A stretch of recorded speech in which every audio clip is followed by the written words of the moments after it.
Hello and welcome on France 24. I'm Clarisse Fortuné and this is Eye on Africa. First, the headlines.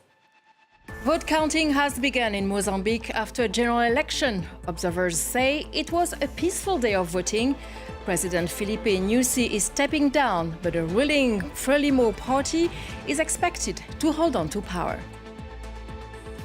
Où est Paul Biya? Where is Cameroon's president? His long public absence sparked widespread speculation, but his government say the 91-year-old leader is in excellent health. And to DRC, where vaccination against mpox continues. They received 265,000 doses. Will it be enough? We'll get an update on the situation from the WHO.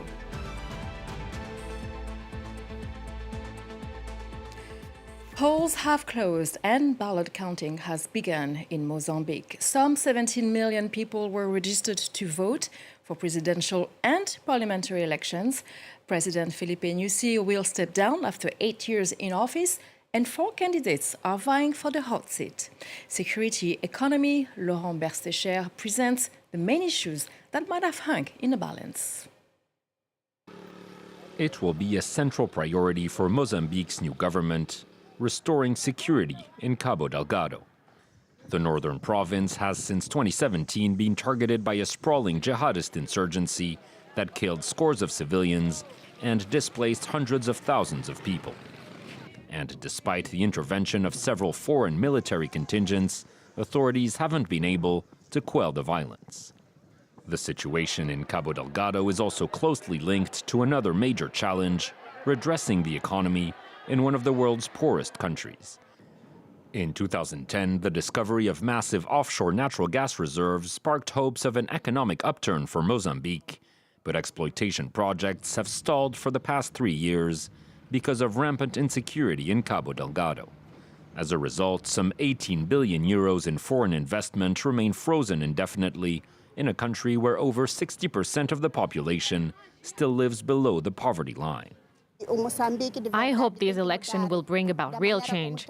Life is hard here. Everything is too expensive. As they waited outside Maputo polling stations on Wednesday, many voters also expressed hope the elections would remain free and fair. I hope there won't be any fraud and that the vote will reflect the will of the people.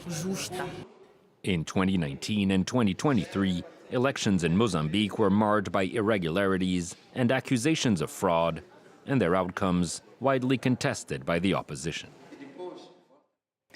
Social media had been buzzing with speculation about the health and whereabouts of Paul Biya.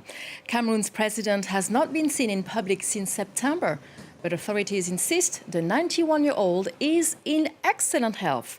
He has been staying in the Swiss city of Geneva and could return to the country soon. Indira Ayuk with more from Yaoundé. There have been speculations about the whereabouts as well as the health situation of Cameroon's 91-year-old leader, President Paul Biya, who has not been seen in public for quite a while. The last time President Paul Biya was seen in public was at the China-Africa Forum, which held in Beijing. That was early in September. His absence at the La Francophonie Summit, which held over the weekend in Paris, France, further fueled these rumors, with some suggesting that he may be unwell, while political activists and civil society actors have called for explanations about the health situation and the whereabouts of President Paul Biya. The Ministry of Communication as well as the civil cabinet of the presidency both issued statements on Tuesday saying the president was in good health and would be in the country in the days ahead. This is not the first time since his 42-year reign that President Paul Biya has gone for prolonged periods out of Cameroon, despite there being no stipulated legal time limit or time frame for him to be out of the country. Public discourse has it that 40 days is an acceptable time frame for the president to be out of the country. The Ministry of Communication described the speculations making the rounds on social media as pure fantasy, reassuring that the president is in good health. The Democratic Republic of Congo continues to carry out its national vaccination campaign against mpox. The country remains the global epicenter of the virus, recording more than 30,000 suspected cases and near 1,000 deaths since the start of the year. The rollout that started over the weekend comes as a particularly virulent new strain known as Clade 1b is spreading exponentially. DRC received 265,000 vaccines, and health authorities said a mass campaign won't be possible. Let's bring in Dr. Fiona Braca from the WHO. Welcome, Dr. Braca. So first, do we know how is the vaccination doing in the DRC? Thank you. The vaccination campaign did kick off in the DRC over the weekend, starting in North Kivu province. And the approach is using a targeted vaccination strategy where we are starting off with high-risk groups, the frontline responders, health workers, and contacts of cases that have been confirmed, as well as high-risk groups that are commercial sex workers and groups like men who sleep with men or casual sexual partners. And so the idea is that this phase would stop the outbreak in the hotspot areas in a combined approach, including intensified surveillance and engagement of communities and other community protection measures. So far, the campaign has kicked off well. There are some challenges around ensuring we identify all the contacts of the cases, and in situations where diagnostic capacities are a challenge, that also limits the process in terms of identifying contacts. But otherwise, it has started, and it has also started yesterday in South Kivu. So let me ask you this. The WHO director said, declared the current mpox outbreak a public health emergency of international concern. That was on August 14th, a few months ago. We are now in October. So why did it take so long to get the vaccination going? Especially since other countries started weeks ago. Yes, the main limitation has been around supply. We have not had access to supplies of vaccine. As you recall, global outbreak did happen in 2022, but we were not able to use vaccination as a strategy on the continent. So supply has been a major issue. So far, close to 300,000 doses have now been made available for 3 countries, DRC taking the largest, 265,000, and then Nigeria and Rwanda. The amounts remain extremely limited, but there is hope. We are seeing more donations from countries and from manufacturers. Hopefully by the end of the year, we should be able to have about 6 million doses that could help in ramping up vaccination. The other challenge is that in the context of countries like DRC, once vaccine is available, there has to be a carefully planned process to get the vaccine out into the hotspot areas. And we all know in the Eastern DRC, challenges around geography, access, challenges around security. These have to be factored in ensuring that the teams that go out to vaccinate are well equipped and are safe. And there's also a process to try and prepare for the vaccine. So the micro-planning to identify meticulously these groups, special groups that need to be vaccinated, and making sure that the training of the health workers is done and all the necessary logistics are in place also does take time, given the complexities in Eastern DRC.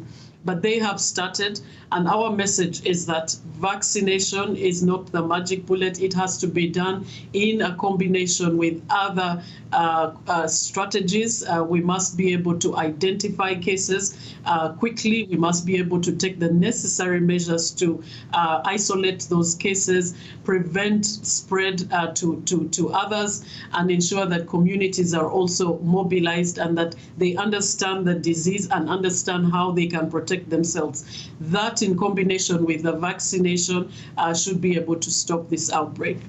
But something that we do know these days is that the children are particularly at risk of getting it and also of spreading the disease. So why are they not given the priority? It seems like the priority is more for the health workers than children. Yes, we are seeing that children have been affected disproportionately in this outbreak, particularly in the endemic parts of the DRC, where we are seeing the clade 1A strain that is predominant. We are seeing more children are affected there, and they do need to get vaccinated. We have recommended as WHO and also through the Strategic Advisory Group of Experts that children should be targeted. So the vaccine currently in use, the MVA-BN vaccine, is also recommended through the off-label use for children. And we have the second vaccine, the LC16, which hopefully will be made available through the donation that's been pledged by Japan. That vaccine is licensed for children. So we are working with the authorities in the DRC to see how we can scale up the use of this vaccine to the age group children who are below 12 as well, so that they can benefit from the vaccine. Are you confident that this disease can be controlled? We're getting 265,000 doses. North Kivu only, there's 8 million people living in North Kivu. Are you confident that this disease can be controlled? So the first phase, it's being done in a phased approach, especially due to the available vaccine that we have. In those populations that are very high risk, if done very well, using evidence and the data we have to target the vaccination in the hotspot areas, in combination with the other strategies, we can stop the transmission in the hotspot areas. Then the next phase would be to expand to other high-risk groups, the IDPs, as internally displaced people, and the refugees that we know are also at very high risk. That will require an additional 2 million doses, and then they can be a wider vaccination for the bigger population. So we will need more vaccine, and we are hopeful now that the pre-qualification has been done for one of the products, and a second is in the pipeline, that more vaccine will become available in by the end of the year and in 2025, and we should be able to have more populations protected. However, I also want to mention that this disease has been with us for decades, and there have been outbreaks before that have been controlled through the other approaches, the public health and social measures, the intensified surveillance. And so we still need to, in the limited scope of vaccines being unavailable, we still need to remember and encourage countries to implement intensively those other measures as we look towards getting more and more vaccine available. Thank you, Dr. Braka. We'll keep monitoring the situation, and thank you for the update, Dr. Fiona Braka from the WHO.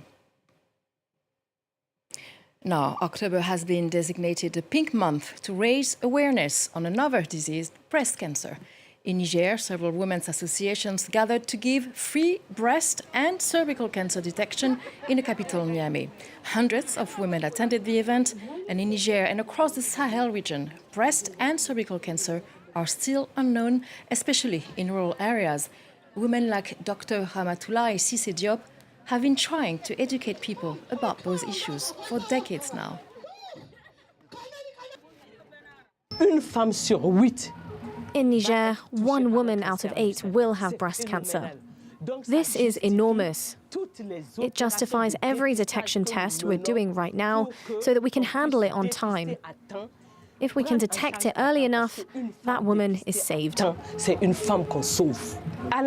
We expect to conduct breast cancer detection tests on 2,000 women in 2 months. We have already welcomed more than 500 people in a week, meaning that if people keep coming at the same frequency, we could meet our goal in 1 month. Very good news now to Kenya, the country of athletic champions. So it might not be a coincidence if five-time NBA champion Derek Fisher chose the country's capital to build a basketball clinic. The National Basketball Association intends to carry out a decade-long project aimed at nurturing the sport on the continent. Our correspondent Olivia Bizot was on the ground this Wednesday to see how these efforts are taking shape. Behind me, 80 young players, 40 girls and 40 boys, are taking part in an initiative led by five-time NBA winner Derek Fisher. Now, it's part of a broader vision by NBA Africa to nurture young talent and to develop basketball on the continent. As part of that project, NBA has promised to build 1,000 courts across Africa in the next 10 years. 100 of those courts will be built here in Kenya. They've also promised to develop training programs, especially for coaches in Kigali and Nairobi. I think the NBA is a game that is global, and Africa represents an opportunity to continue to grow the game. It's also a sport that really does, as many sports do, really brings people together. Basketball is a multi-billion-dollar industry everywhere in the world, except where the largest talent pool exists. Around the world, sport is about 5% of the GDP of developed countries. In Africa, it's less than 0.5% of the GDP of the continent. And so once that's invested in and done the right way, it's just a matter of time before it becomes a business. The NBA has long been looking to invest in new markets, especially as the business of sport becomes increasingly competitive. In recent years, they've bet heavily on Africa. In 2017, they set up the first basketball academy on the continent in Senegal, and they've also set up offices on all corners of the continent, from Johannesburg to Lagos to Dakar, and since November of last year, to Nairobi. And this concludes our edition. Thank you for watching Eye on Africa.